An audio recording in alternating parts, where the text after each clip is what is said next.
नमस्कार दोस्तों। बिहार का चुनाव संपन्न हो चुका है। पूरे देश में नतीजों को लेकर दिलचस्पी बढ़ती जा रही है। 10 नवंबर को चुनाव के नतीजे आ जाएंगे। बिहार विधानसभा चुनाव के तीसरे चरण की वोटिंग शनिवार को हो चुकी है। इस चरण में 78 सीटों पर कांटे की टक्कर हुई है। अब तक 2 चरणों में 165 सीटों पर चुनाव हो चुका था। सीएम नीतीश कुमार के आखिरी चुनाव होने के दाव के बाद जमीनी समीकरण में विशेषज्ञ बदलाव की बात भी कर रहे हैं। तेजस्वी यादव और चिराग पासवान ने नीतीश कुमार के अंतिम चुनाव के शगुफे को उनकी हार, थकान और आत्मसमर्पण करार दिया है। इस चुनाव के आखिरी फेज में खास बात ये रही है कि इन सभी 78 सीटों पर मुस्लिम, यादव और ब्राह्मण वोटर उम्मीदवारों की किस्मत का फैसला कर रहे हैं। इससे पहले कि जीतने वाली पार्टी के बारे में बात करें, आपको इन चुनावों की विशेष बातों का पता होना चाहिए। मेरी वीडियो पसंद आए तो अपना सहयोग देने के लिए मेरे चैनल को सब्सक्राइब करके साथ में बने घंटी के निशान को क्लिक करें। अगर आप मेरे आंकड़ों से सहमत हो तो मेरी वीडियो को लाइक करें, और अगर आपके आंकड़े मेरे आंकड़ों से अलग हों तो कमेंट बॉक्स में अपने आंकड़े ज़रूर लिखें। दोस्तों, अररिया, किशनगंज, पूर्णिया और कटिहार जैसे इलाकों में मुस्लिमों की बड़ी तादाद है, और यहाँ ओवैसी की पार्टी AIMIM पार्टी मुकाबले को रोचक बना रही है। यहाँ के लोगों का मानना है कि ओवैसी ने यहाँ पर NDA गठबंधन को फायदा पहुँचाने के लिए इस क्षेत्र में अपने उम्मीदवार उतारे हैं, क्योंकि थर्ड फ्रंट यहाँ थोड़ा सा नुकसान UPA गठबंधन को पहुँचा रहा है। इन 4 जिलों में कुल 24 विधानसभा सीटें हैं। हालांकि विशेषज्ञ कहते हैं कि अगर वोटों का ध्रुवीकरण हुआ तो फिर बीजेपी यहाँ कुछ करिश्मा कर सकती है। उनका अनुमान है कि यहाँ RJD और कांग्रेस को NDA पर थोड़ी बढ़त है। इस चुनाव में RJD का कोर वोटर यादव और मुस्लिम अभी तक उसके साथ पूरी शक्ति के साथ में खड़ा हुआ नजर आ रहा है। देखना दिलचस्प होगा कि ओवैसी की पार्टी यहाँ कितना वोट हासिल करती है और महागठबंधन को इससे कितना नुकसान होता है।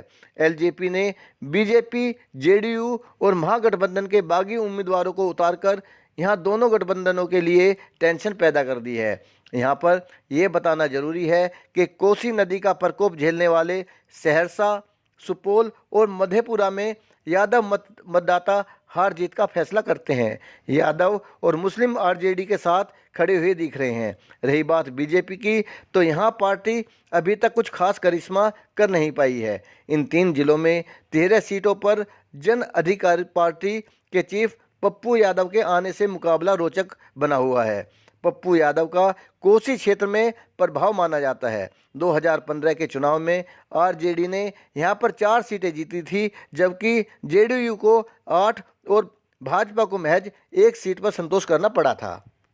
तीसरे और अंतिम चरण में मिथिला के सीतामढ़ी, मधुबनी, दरभंगा में भी वोटिंग हुई है। यहाँ ब्राह्मण मतदाताओं की तादाद अच्छी खासी है और इसे NDA समर्थक माना जाता है। ऐसे में इन इलाकों में महागठबंधन को तगड़ी टक्कर मिलती नजर आ रही है। मिथिला में यादव मतदाता की भी बड़ी तादाद है।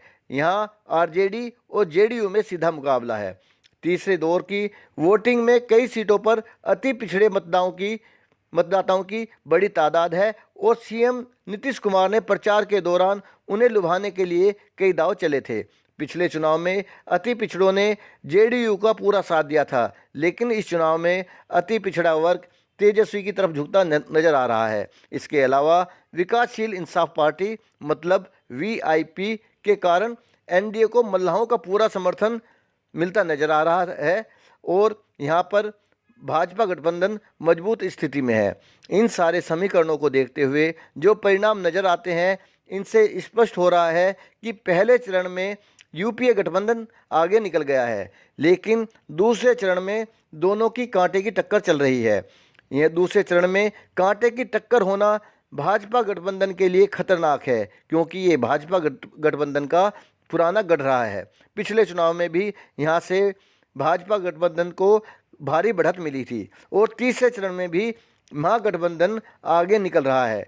चिराग पासवान करीब इतनी सीटें जीत जाएंगे जितनी सीटें वो NDA में रहते हुए जीतने वाले थे। इस तरह से बिहार से इस बार नीतीश कुमार की विदाई तय मानी जा रही है।